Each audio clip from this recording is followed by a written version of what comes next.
저는 오늘 그 본문 말씀을 묵상하면서요, 좀 충격받았어요.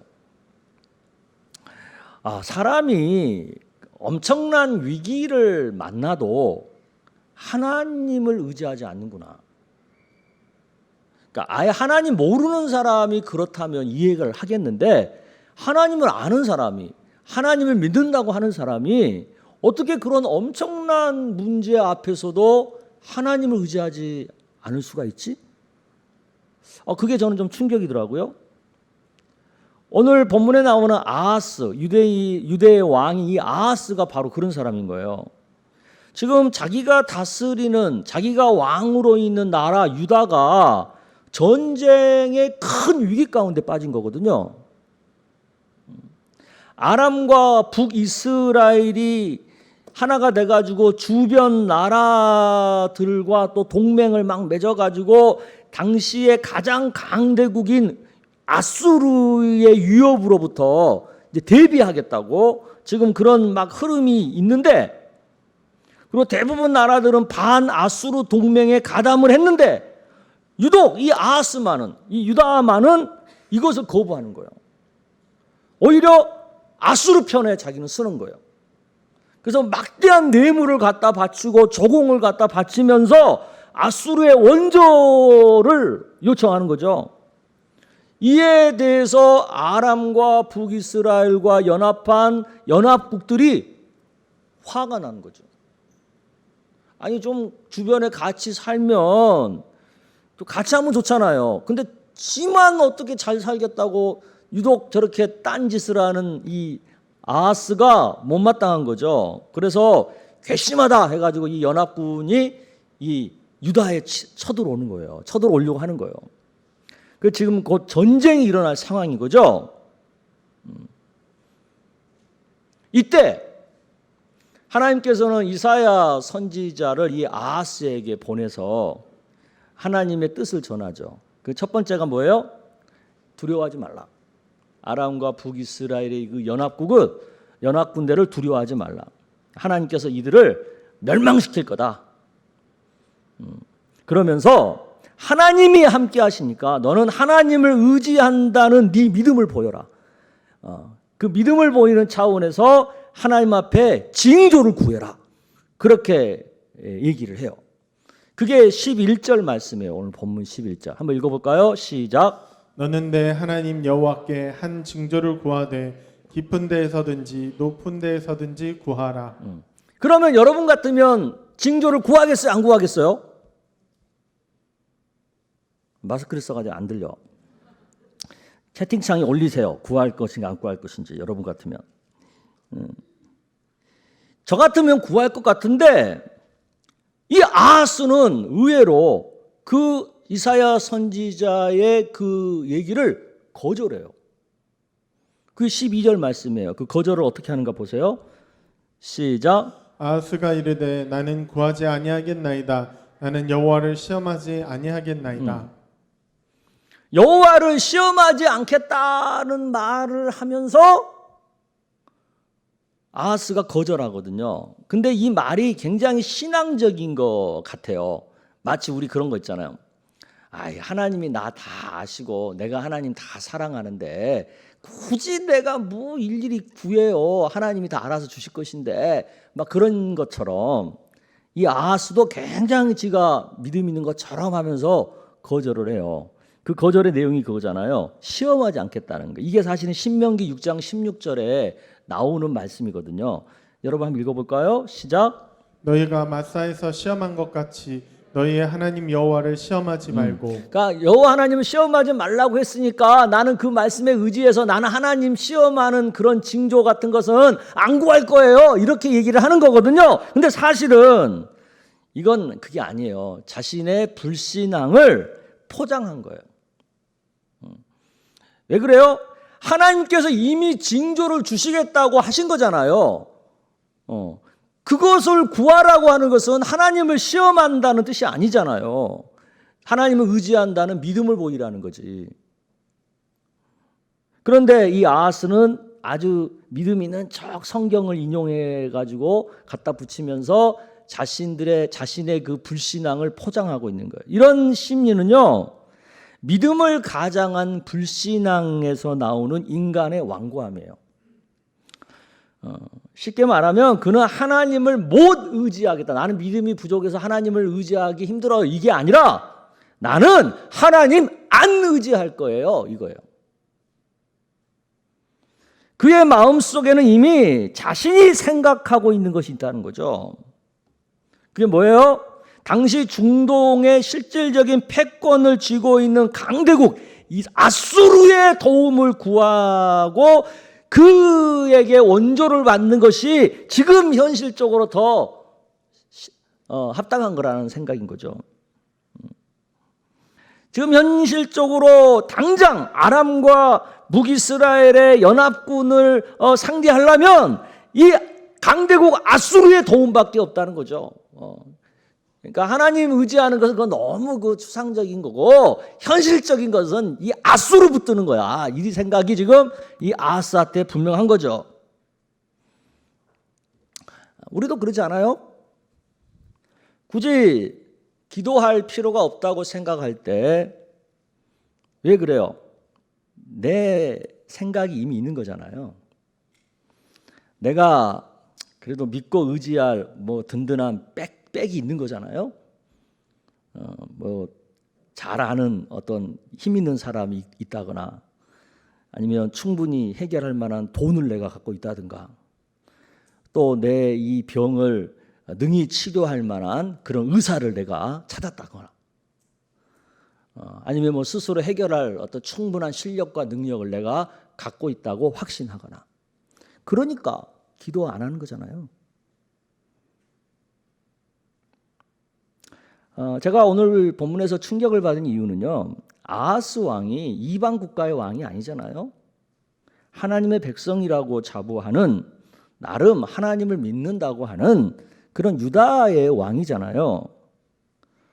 적어도 아하스는 하나님을 알고 있는 사람이고 하나님을 믿는다고 겉으로는 어떻든 간에 하나님을 믿는다고 말하는 사람이잖아요.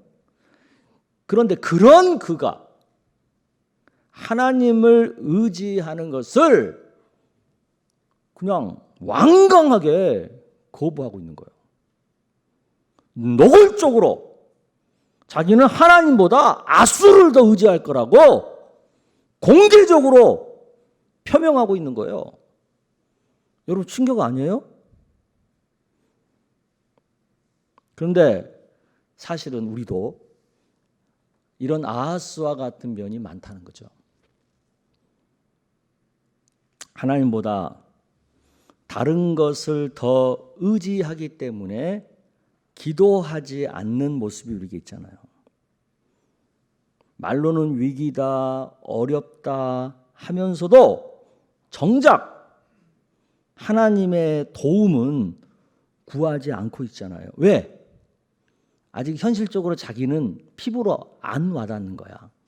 지금 코로나 때문에 뭐 여러 사람들은 뭐 가게 문을 닫았다, 뭐 생업을 잃었다, 뭐 어쩌다, 막 이런 얘기를 많이 하는데 현실적으로 자기는 아직 수입이 뭐 줄거나 아직은 뭐 자기는 뭐 크게 피부적으로 이렇게 와닿는 어려움이 없단 말이에요. 그러다 보니까 하나님 앞에 이런 상황에서도 하나님 앞에 가까이 나아가는 것에 게을리하고 있는 거죠.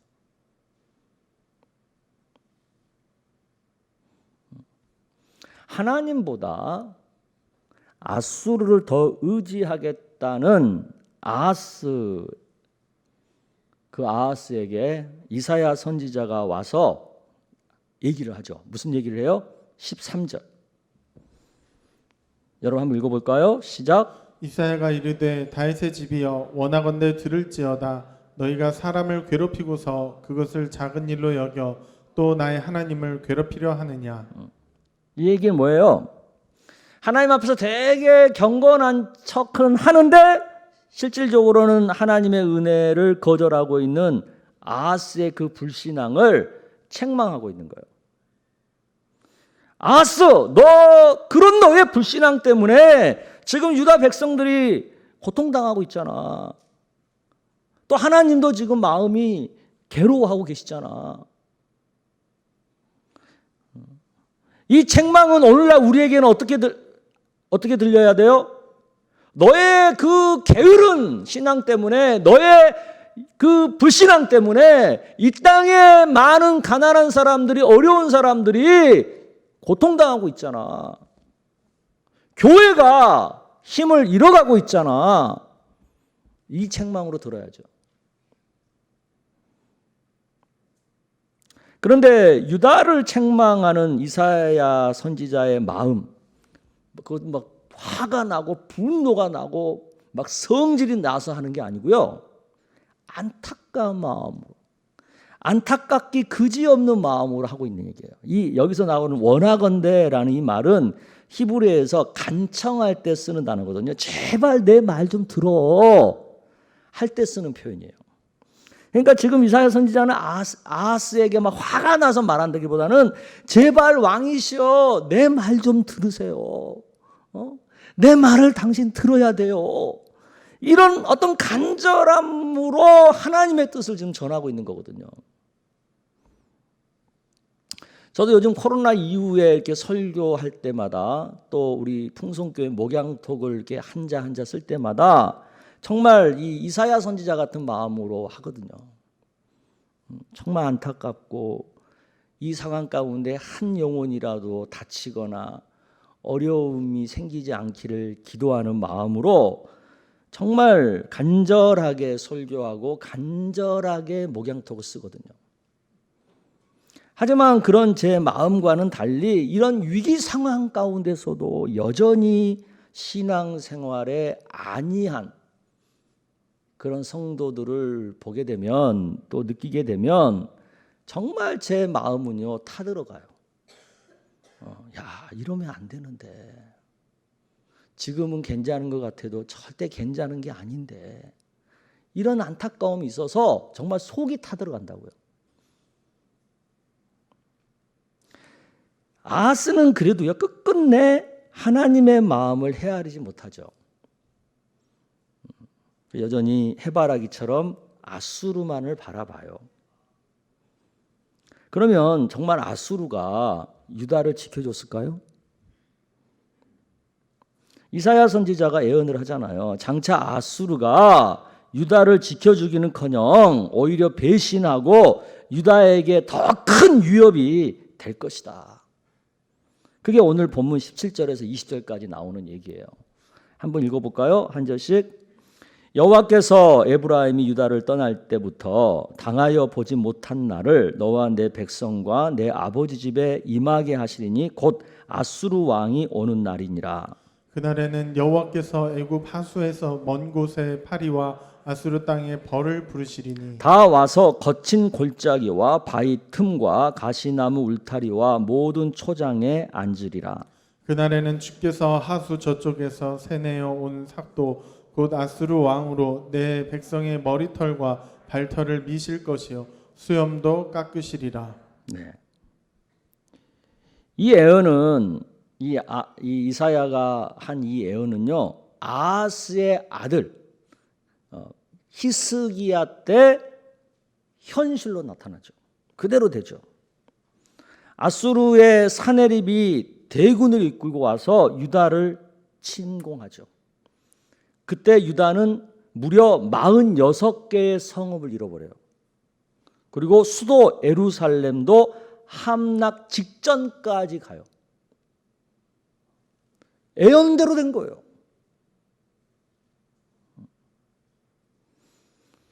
아하스는 아수르가 우리 유다를 살려줄 거라고 생각을 했는데 그 아수르가 오히려 유다를 공격한 거예요. 이것을 보면서 우리는 무슨 교훈을 얻어야 돼요? 하나님을 절대 의지하는 것을 최우선으로 해야 되는 것을 깨달아야 되는 거예요. 지금 내가 하나님 말고 다른 것들 의지하고 있잖아요. 그런 것들이 당장은 도움이 되는 것 같아요. 당장은 필요한 것 같아요. 그런데 그런 것들이요, 하나님보다 더 그런 것들을 우리가 의지하게 되잖아요.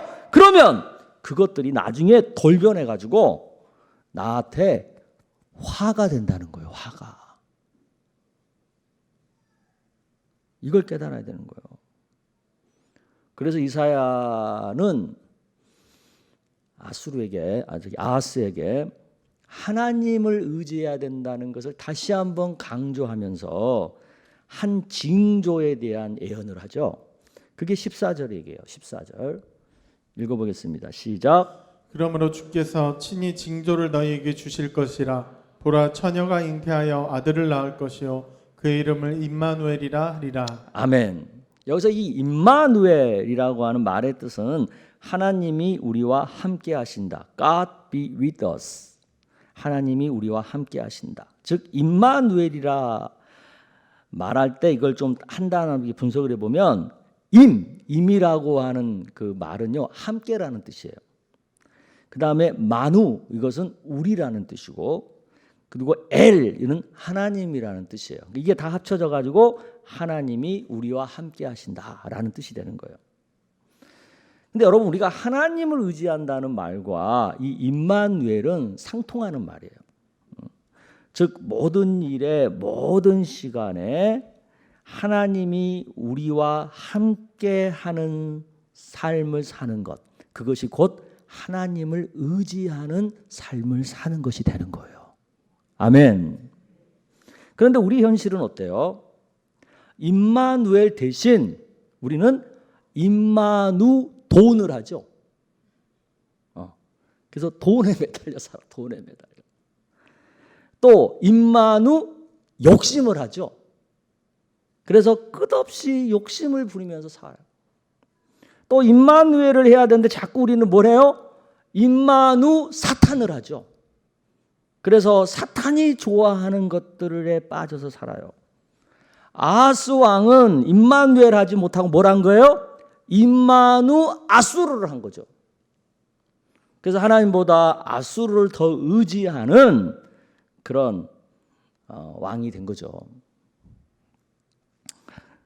그럼 우리는 어떻게 해야 임마누엘을 하면서 살까요? 첫째는 죄가 있는 곳에서 임마누엘을 할 줄 알아야 돼요. 죄는요, 죄가 왜 무섭냐면 죄는 모든 관계를요 다 단절시켜 버려요. 태초에 하나님과 인간의 관계를 단절시킨 것도 불순종의 죄잖아요. 최초의 부부인 아담과 하와가 단절된 것도 책임을 전가한 죄 때문이잖아요.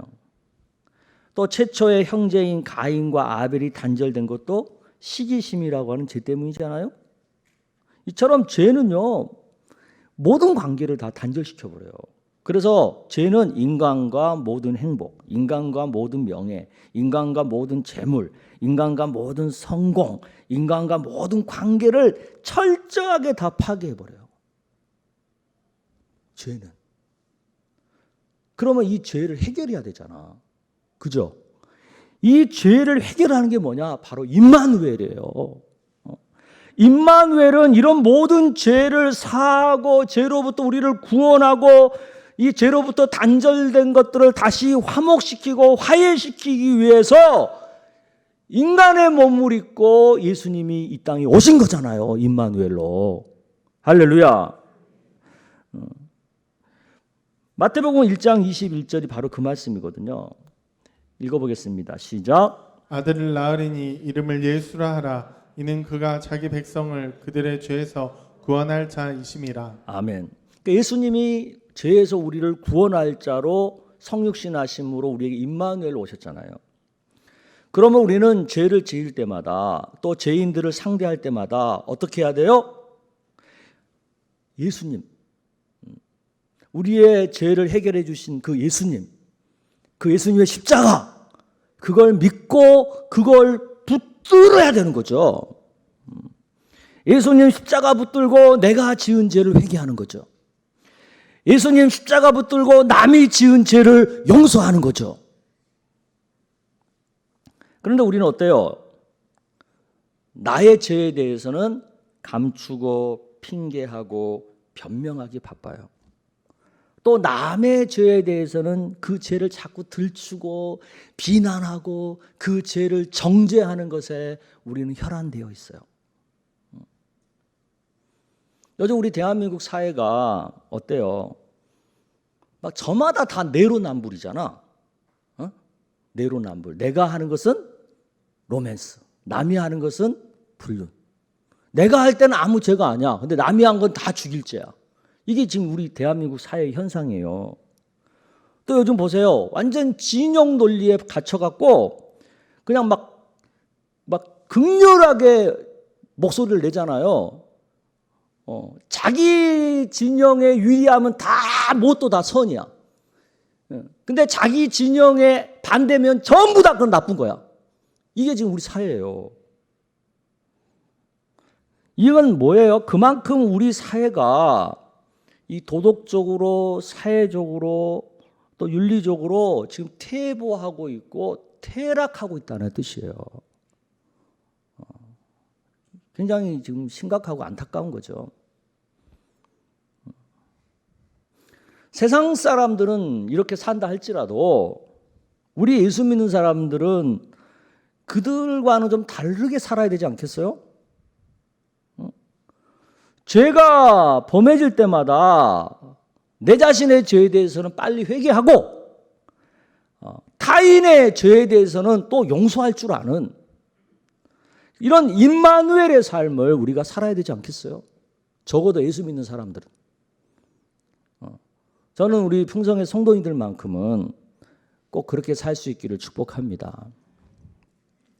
두 번째는 고통이 있는 곳에서 또 우리가 임마누엘을 할 줄 알아야 되죠.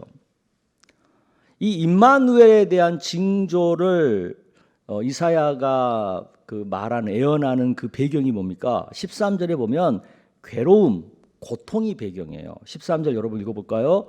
시작. 이사야가 이르되 다윗의 집이여 원하건대 들을지어다. 너희가 사람을 괴롭히고서 그것을 작은 일로 여겨 또 나의 하나님을 괴롭히려 하느냐. 즉 고통의 문제를 해결하기 위해서 임마누엘, 즉 하나님이 우리와 함께 하신다는 거죠. 그러므로 우리가 죄로 인해서 고통을 당하거나 또 핍박으로 인해서 고난을 당할 때 어떻게 해야 된다는 거예요? 그 고통과 고난을 받는 가운데서도 더 적극적으로 하나님이 나와 함께하는 삶을 살아갈 줄 알아야 된다는 거죠. 하지만 우리의 현실은 어때요? 고통이 닥치고 고난 가운데 거하게 되면 우리가 당장 드는 생각이 뭐예요? 하나님이 나 떠났나? 하나님이 나 지금 모른 척 하시나? 이런 생각을 먼저 해요. 그래서 하나님에 대해서 실망해. 하나님에 대해서 막 서운함이 몰려와. 그래가지고 스스로 하나님에게서 자꾸 멀어져요. 예배 드리던 것도 예배 덜 드리고, 일단은 이 예배당에 와서 앉는 자리가 바뀌기 시작해. 점점 저 뒤로 가. 저 뒤로 가다가 이제 2층으로 올라가. 그러다가 이제 교회 안 나와. 근데 이건 굉장히 하나님에 대해서 오해하는 거예요. 하나님은요, 오히려 우리가 고통과 고난 가운데 있잖아요. 더 우리와 가까이 하시는 분이고, 더 우리와 함께 하시는 분이에요. 이 하나님을 믿으시길 바랍니다. 일본에 그 엔도 슈샤쿠라고 하는 작가가 있는데 이 사람이 침묵이라고 하는 소설을 썼어요. 근데 이 소설의 배경은 일본의 천주교가 대박해를 받을 때 그 배경으로 해서 쓴 소설인데 이 침묵 소설을 한번 읽어보세요. 굉장히 감동적이에요. 이게 이제 일본의 에도 막부 시대, 그러니까 17세기 때 있었던 일인데 그때 이제 천주교의 대박해가 있었어요. 어떻게 박해를 했어요? 그들이 예수님의 초상화를 밟고 지나가게 하는 거예요. 밟고 지나가는 사람은 살려주고 밟기를 거절하는 사람은 잔인하게 죽였어요. 이런 식으로 박해를 했어요. 이런 그 박해가 일본에서 일어나고 있다는 것을 알고 이 포르투갈에서 로드리고 신부가 일본으로 들어오죠. 그리고 그도 이제 결국은 그 초상화 앞에 서게 돼요. 이 초상화를 후미에라고 불렀어요. 후미에가 뭐예요? 사람들이 밟고 지나가도록 만든 예수님의 초상화예요. 동판 초상화. 이게 후미에야, 일본 말로. 근데 이 예수님의 이 동판 초상화는 사람들이 너무나 많이 밟고 지나가가지고 일그러져 있는 거예요. 그 일그러진 얼굴은 마치 울고 있는 것처럼 보이고 고통스러워서 찡그리고 있는 모습처럼 보이는 거죠. 근데 이 로드리고가 그걸 보고 굉장히 충격이었어요. 자기가 지금까지 유럽에서 본 예수님의 초상화는 인자하고 온화한 얼굴이었잖아요. 그리고 왕관을 쓰신 승리자의 모습이었거든요. 그런데 지금 자기 눈앞에 놓여 있는 후미에는 죽어가는 사람들과 함께 괴로워하고 함께 울고 함께 고통받는 듯한 얼굴인 거죠. 굉장히 낯선 거죠. 자기가 지금까지 보지 못한 얼굴이니까. 그래서 이 로드리고 신부가 그 초상화 밟기를 주저해요. 주저하고 이제 망설이고 있는데 예수님께서 그 마음에 이렇게 말씀하는 거예요. 로드리고야, 나를 밟아라. 나는 본래 밟히기 위해 이 세상에 왔다. 나를 밟을 때 네 마음이 아프겠지. 나는 네가 그 아파해 주는 그 마음만으로도 나는 고맙고 그 사랑만으로도 나는 족하다. 그 음성이 그 마음에 들리는 거예요. 그러니까 로드리고가 예수님께 질문을 던져요. 주님, 그런데요, 왜 이 상황 가운데서도 침묵하고 계세요? 그러니까 예수님이 답을 하시는 거예요. 나는 침묵하고 있는 게 아니라 너희들과 함께 고통당하고 있는 거야. 예수님의 이 음성을 깨닫고 로드리고가 결심을 하고 예수님의 초상화를 밟고 지나가죠. 우리는 얼핏 생각하면 예수님의 초상화 밟기를 거절하고 그 자리에서 잔인하게 비참하게 죽어가는 것이 예수님의 고통에 동참하는 거라고 생각해요. 그렇게 해야지만 그것만이 예수님의 고통에 동참하는 것이라고 생각해요. 그러나 이 침묵이라고 하는 소설이 주목하는 것은 오히려 예수님의 초상화를 밟고 살아난 다음에 그들이 얼마나 고통당하며 살고 있는가에 더 포커스를 둬요. 죽음으로 고통을 끝내버리지 않고 살음으로 계속 예수님과 함께 신앙 때문에 고통당하며 믿음을 지키고 사는 그들의 삶을 더 감동스럽게 다루고 있어요. 그들이 후미에 앞에 서기 전에 어떻게 해요? 발로 예수님의 초상화를 밟아야 되는 거잖아요. 그러니까 깨끗한 발로 밟기 위해서 바다 모래로 발을 씻는 거예요. 근데 얼마나 씻냐면 피가 날 정도로 씻는 거예요. 그리고 예수님의 초상화를 밟아야 되잖아. 그러니까 맨발로 밟기에 송구스러우니까 새로운 집신을 삼는 거야. 그래서 새롭게 집신을 삶아서 그 집신을 만들어서 그 집신을 신고 가서 어떻게 그 초상화를 그냥 밟을 수 있겠어? 오열하면서 울면서 초상화를 밟고 지나가는 거예요.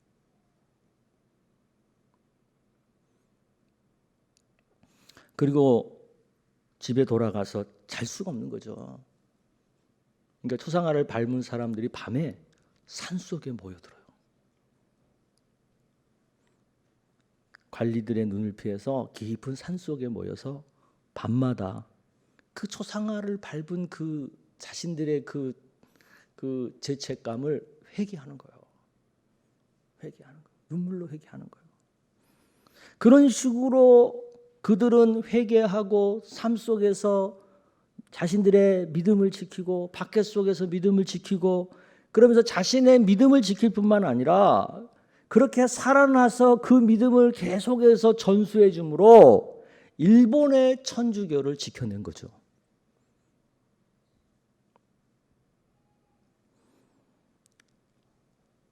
이것은 또 다른 측면에서 고통과 고난 속에서도 임마누엘하는 삶의 한 모습인 거죠.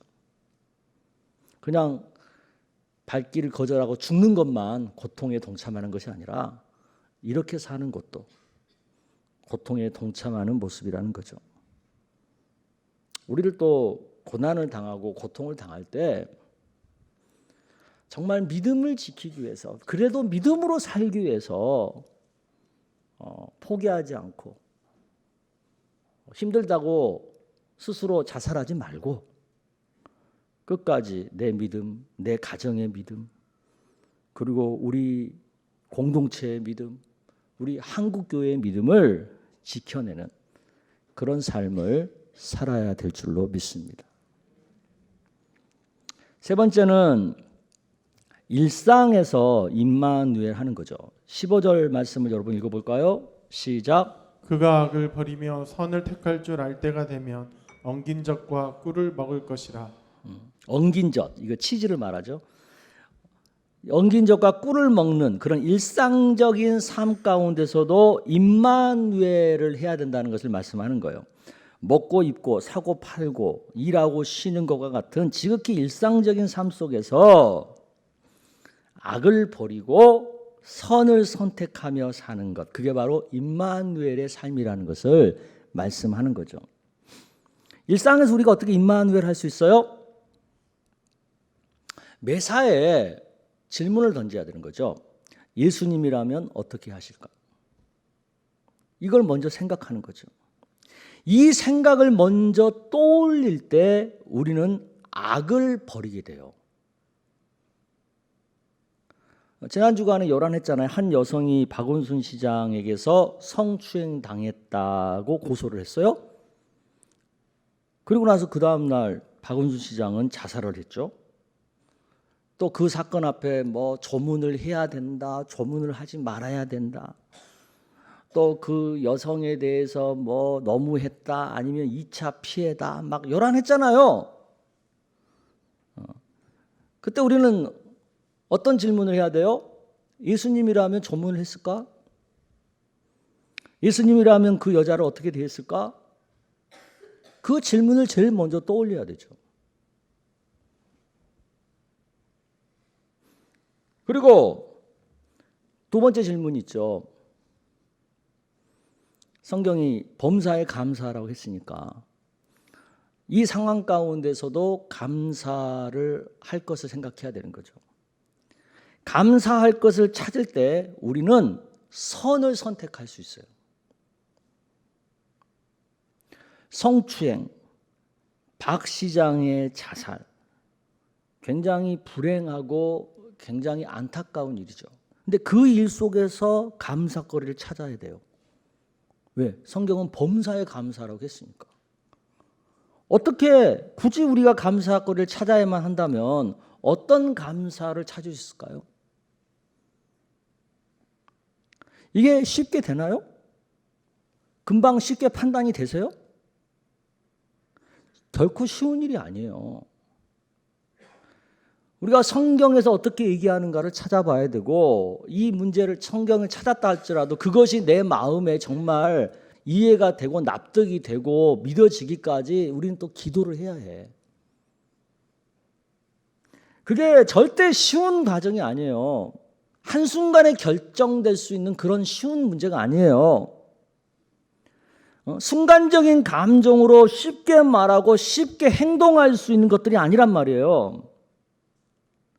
그런데 이 지금 대한민국 사회를 살아가고 있는 많은 사람들은요, 하나님 안 믿는 사람은 뭐 그런다 하더라도 심지어 하나님 믿는다고 하는 사람들까지도요, 너무 쉽게 감정적으로 그런 것들에 대해서 말하고 행동해 버리고 있어요.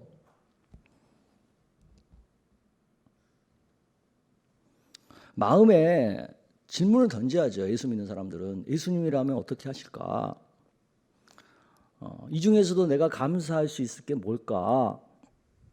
이 두 가지 질문을 마음에 갖고 깊이 묵상하고 사색해야죠. 그런 후에 임마누엘이 분명해지면, 임마누엘에 대한 생각이 확신이 생기면 그때 가서 말을 해야죠. 그때 가서 용기 있게 행동해야죠. 그런데 임마누엘, 아무리 내가 기도하고 묵상해도 임마누엘이 확신이 안 돼. 그러면 입 다물어야지. 침묵해야죠. 그리고 나는 아직 신앙이 어려가지고 묵상하고 사색할 만한 능력이 못 돼. 그렇게 생각이 되면, 인정이 되면 판단을 유보해야죠. 그리고 입을 다물어야지.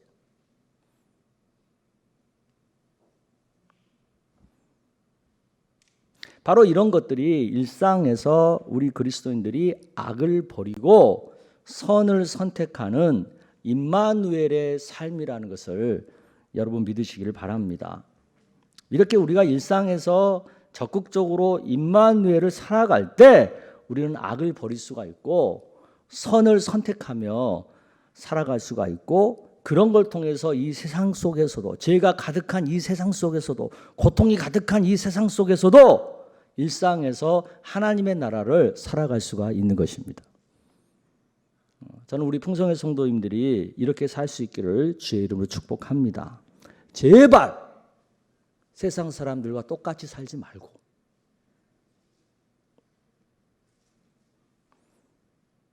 하나님보다 아수르를 더욱 의지하는 그 아하스를 보면서 너무 나와 똑같다고 생각하지 않으세요?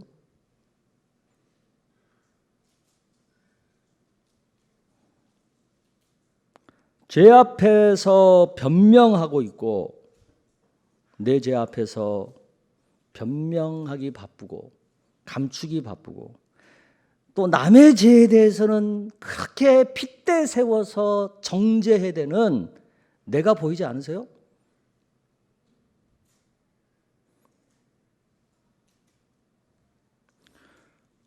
고통 때문에 조금만 힘들면 주님에게서 멀어져 가는, 예배의 자리에서 멀어져 가는 내 그림자가 아른거리지 않으세요? 매사에 예수님을 생각하기보다는 내 생각, 내 상식을 우선하는 나, 곧 아하스죠. 범사에 감사하기보다는 불평하기 바쁜, 원망하기 바쁜 우리의 모습이 아하스에게 있다는 거죠. 우리가 이렇게 살아요.